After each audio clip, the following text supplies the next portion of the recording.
The other thing we did, which is a little bit dramatic, is we hired coaches whose sole purpose is to do ride-alongs.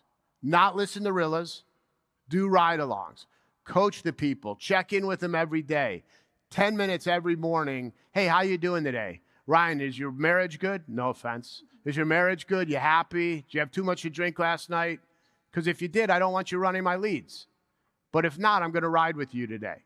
And that compensation of that manager or the coach is based on a small salary and then a volume and closing percentage of the salesman of his particular team. And that team is typically 8 to 10 people. So they're getting daily check-ins. We're coaching them up. We're role-playing. We're listening to Rilla. Now, all of a sudden, we're giving them the roadmap to be successful. And it's not like a manager that says, hey, I'm going to ride along with my guy once every month. It's not, I'm going to do it every week, and he may or may not do it. It's required. That's their job. And then they give a management report to us to say, let's review the reports every week. So every Friday, I go in my email, and they're all downloaded. So I know they're doing it. And I'm listening to the Rilla while they're in the house. My compliance department is like, oh, yeah, there's 2 people in the house. They're listening. So what happens is now we've raised the expectation of what the salesman is supposed to be doing, and we've told them what we're going to do. You have to be Rilla compliant or you don't qualify for bonus. Our managers are all aligned with the compliance and the teaching and everything else that we do. And then what we did miraculously is we stopped giving them leads.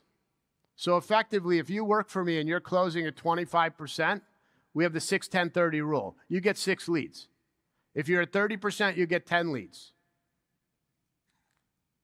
Very simple what happened. It's interesting. If you look at Rilla, time in the house went up dramatically for the people who were struggling.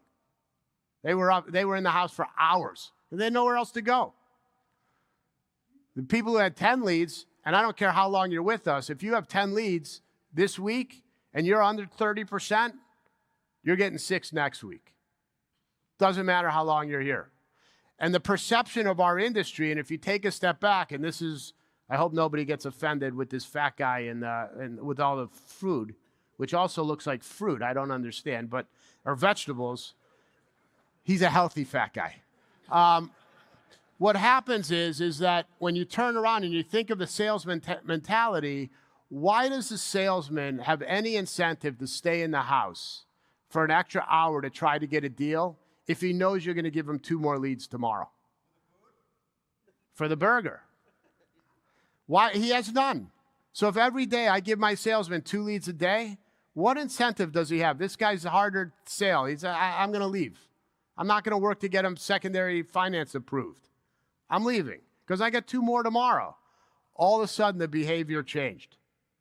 It was miraculous. Like our average time in the house went up an hour and a half. So did our closing percentage. Not an hour and a half. Our closing percentage went up 10 points right away. The bonus metrics, Google reviews. Our demo rate stays the same. It's 93% of issued leads. And just so we're clear, our demo rate is, we consider a demo rate on any issued lead. So once we give a lead to a salesman, they can't manipulate the information. It's straight through on all metrics.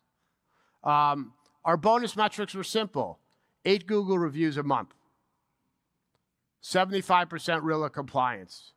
Not covered percentage. We had a big not covered percentage last year. If you're over 3% not covered, we cut your rate. We cut the leads we're giving you.